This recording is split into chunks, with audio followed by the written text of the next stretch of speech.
Herkese merhaba. Bugün size enfes bir yemek tarifiyle geldim. Köfteli çiftlik kebabı yapıyoruz.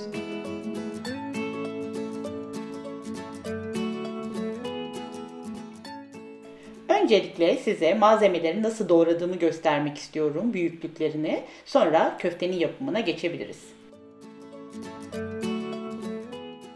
Köfte için derin bir kap alıyoruz. 300 gram kıymamızı içine koyuyoruz. Bir soğan rendesiyle ilave ediyoruz.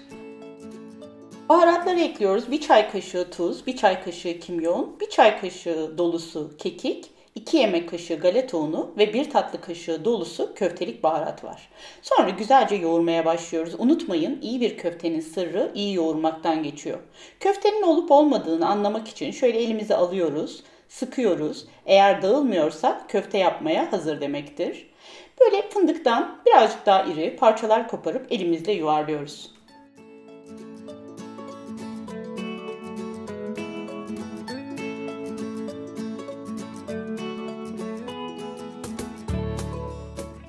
Köftelerimiz hazır. Şimdi tüm malzemelerimizi hafif bir ön pişirme yapacağız. Bu böyle lezzetini arttırmak için yaptığımız bir şey. Tavanın altını tamamen dolduracak kadar yağ koyuyoruz. 1,5 çay bardağı yeterli oldu benim. Sonra havuçları, arpacık soğanlarımızı, patatesleri ekleyip şöyle hafifçe kızartıyoruz. Bakın bu şekilde olması yeterli. Sonra bir süzgeç yardımıyla pişireceğimiz tepsinin içine malzemeleri koyuyoruz. Ben 2 parça halinde kızarttım. Önce onları, sonra da biber ve sarımsakları kızarttım. Çok fazla kızartmayın. Zaten fırında pişecek. Özellikle biberleri çok kızartırsanız eğer fırında yanacaktır. Onu istemiyoruz. Süzgeç yardımıyla yine biberlerimizi ve sarımsaklarımızı alıyoruz. Renkli biberiniz yoksa sadece yeşil biberle de yapabilirsiniz. Sonra köftelerimizi koyup yine aynı şekilde kızartıyoruz.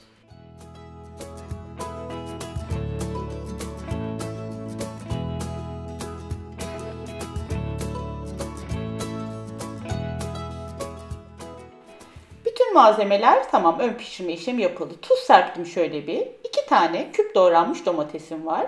Bir kase buzluktan çıkmış bezelyem var. Taze bezelye zamanı geliyor. İsterseniz taze bezelyeyle de yapabilirsiniz. 2 kaşık yardımıyla tüm malzemeleri birbirine iyice karıştırıyorum böyle.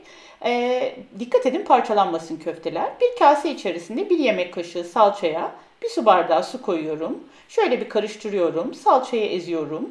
Sonra tepsimin içine dikkatlice döküyorum.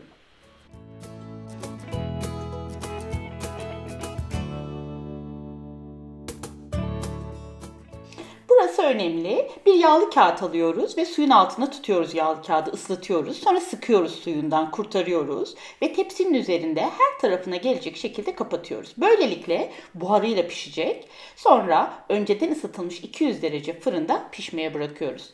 Bakın gördüğünüz gibi pişti. Benim fırınım 40 dakikanın sonunda pişirmişti. Ama siz fırından fırına değişeceğini, pişme süresinin değişeceğini unutmayın. Ve ona göre patatesinizi, köftenizi kontrol ederek fırından çıkarın. Şöyle servis yapacağım. Size pişip pişmediğini göstermek için de patates ve köftenin içini göstereceğim. Patatesin pişip pişmediğini anlamak için zaten çatalı soktuğunuzda yumuşacık içine giriyorsa pişmiş demektir. Bir de böyle eziliyorsa piştiğini anlayabilirsiniz.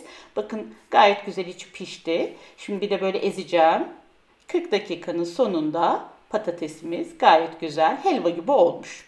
Şöyle köftenin de içini göstermek istiyorum. Bu yemek az kıymayla çok kişiye rahatlıkla yetebilecek bir yemek. Şimdiden deneyenlere afiyet olsun. Diğer lezzetli tariflerimiz için kanalımıza mutlaka abone olun. Eğer videomuzu beğendiyseniz bir like bırakmayı unutmayın. Görüşmek üzere, hoşça kalın.